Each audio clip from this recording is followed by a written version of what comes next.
Hello, welcome back to my YouTube channel. So आज हम लोग क्या करेंगे, आज हम लोग प्रीवियस ईयर क्वेश्चंस करेंगे एसिड बेसिस एंड सॉल्ट्स के चैप्टर नंबर 2 क्लास 10।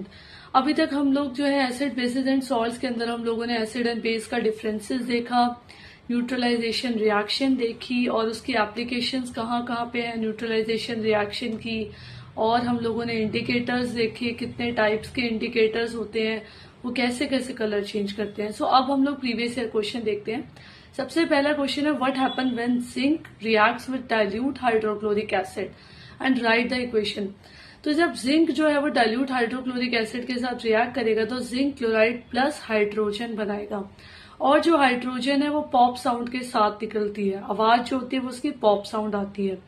सो इसकी रिएक्शन क्या होगी, Zn plus HCl will give rise to ZnCl2 plus H2। Second question क्या कहता है, why should curd and sour substances not be kept in the brass or the copper vessels। So curd और sour substances को आप brass या फिर copper के vessel में इसलिए नहीं रखते क्योंकि वो रिएक्ट कर जाते हैं, वो एक ऐसा सॉल्ट बना लेंगे कि बहुत ज्यादा पॉइजनस हो जाएगा, तो वो पॉइजनस सब्सटेंस में क्रिएट हो जाएगा। सो इसलिए कर्ड और सोर सब्सटेंस को कभी भी ब्रास या फिर कॉपर के वेसल में नहीं रखा जाता क्योंकि वो पॉइजनस सब्सटेंस में कन्वर्ट हो जाते हैं। Next, what is neutralisation reaction. Neutralisation reaction क्या होती है, जिसके अंदर एसिड और बेस आपस में रिएक्ट करके सॉल्ट एंड वाटर बनाते हैं। Example, HCl plus NaOH will give rise to NaCl plus H2। Yes, या फिर आप कोई भी एक एग्जांपल ले सकते हो जिसमें एसिड और बेस आपस में रिएक्ट करेगा और सॉल्ट और वाटर बनाएगा।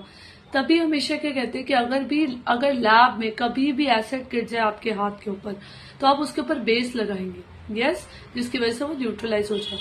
नेक्स्ट रिएक्शन कहती है, नेक्स्ट क्वेश्चन है, what happen when acid react with metal carbonates.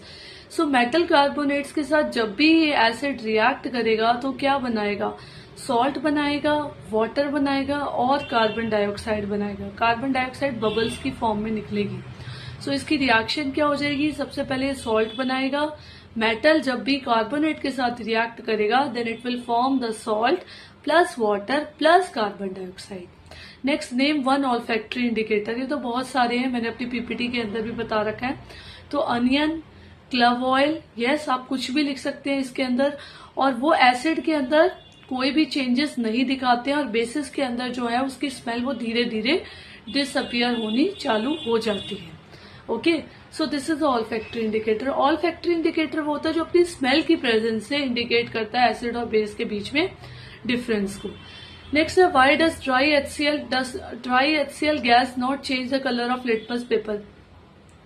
So dry HCl की गैस के अंदर जो होता है, ड्राई HCl की गैस के अंदर क्या होता है, जो H+ आयन होते हैं वो नहीं पाए जाते, जिसकी वजह से वो कलर ऑफ लिटमस पेपर को नहीं चेंज करेगा। करेक्ट, उसके अंदर कोई भी H+ आयन फ्री नहीं पाया जाएगा क्योंकि वो ड्राई है, वो वाटर के अंदर नहीं है, एक्वस सॉल्यूशन में नहीं है। नेक्स्ट है, टूथपेस्ट को बेसिक क्यों होना चाहिए नेचर में, क्योंकि हमारे मुंह का जो pH है, माउथ का जो pH है वो 5.5 के करीब होता है जो कि एसिडिक है। तो उसके लिए हमें टूथपेस्ट बेसिक यूज करनी पड़ती है क्योंकि एसिड और बेस आपस में न्यूट्रलाइज हो जाते हैं और जिससे वो सॉल्ट बना लेते हैं। यस, मतलब अगर मुंह के अंदर एसिड प्रोड्यूस हो रहा है तो आपको टूथपेस्ट ऐसी यूज करनी पड़ेगी जो कि बेसिक हो, जिसकी वजह से मुंह के अंदर सारी चीजें न्यूट्रलाइज हो जाए। करेक्ट। नेक्स्ट है ब्लीचिंग पाउडर। तो ब्लीचिंग पाउडर का फॉर्मूला क्या होता है, कैल्शियम ऑक्सीक्लोराइड CaOCl2। सो जब कैल्शियम हाइड्रोक्साइड जो होता है वो क्लोरीन के साथ रिएक्ट करता है तो कैल्शियम ऑक्सीक्लोराइड प्लस वाटर बनाता है, और ये ब्लीचिंग पाउडर जो होता है वो किसके अंदर हेल्प कराता है, आपका ब्लीच करने में हेल्प कराता है, ऑक्सीडाइजिंग एजेंट का काम करता है, कपड़ों को ब्लीच कराने में हेल्प करा रहा है। यस। नेक्स्ट है, सोडियम हाइड्रोक्साइड के सॉल्यूशन को प्लास्टिक की बोतल में इसलिए रखा जाता है क्योंकि वो ग्लास के कंटेनर के साथ बहुत जल्दी रिएक्ट कर जाएगा और बहुत हाईली रिएक्टिव रिएक्शन हो जाएगी, इसलिए उसको हम सिर्फ और सिर्फ प्लास्टिक के कंटेनर्स के अंदर रखते हैं, क्योंकि वो ग्लास के कंटेनर या फिर किसी और के अंदर बहुत ज्यादा हाईली रिएक्टिव होके उसके चांसेस जो है, मतलब वो डिस्ट्रॉय कर सकता है उस चीज को। यस, सो इसलिए उसको सिर्फ और सिर्फ प्लास्टिक की बॉटल्स में रखा जाता है। Why a bee sting cause pain and irritation. Bee की स्टिंग के अंदर क्या होता है, बी की स्टिंग जो होता है हमारी बॉडी में एक फॉर्मिक एसिड प्रोड्यूस करता है हमारी बॉडी के अंदर, जिसकी वजह से उसी को न्यूट्रलाइज करने के लिए हमारे को एक बेस चाहिए होगा, ठीक है, जो कि उसको न्यूट्रलाइज कर ले। तो बी का स्टिंग जो होता है हमारे अंदर पेन और इरिटेशन इसलिए प्रोड्यूस करता है क्योंकि हमारी बॉडी में वो एसिड डाल रहा है, that is a formic acid, जिसकी वजह से हमारे को पेन या फिर इरिटेशन होता है। सो ऐसी टाइप की वीडियोस के लिए प्लीज सब्सक्राइब माय चैनल, और आपको इसी टाइप की वीडियोस PYQs मेरे चैनल पे मिलेगी हर एक चैप्टर की। Okay, thank you.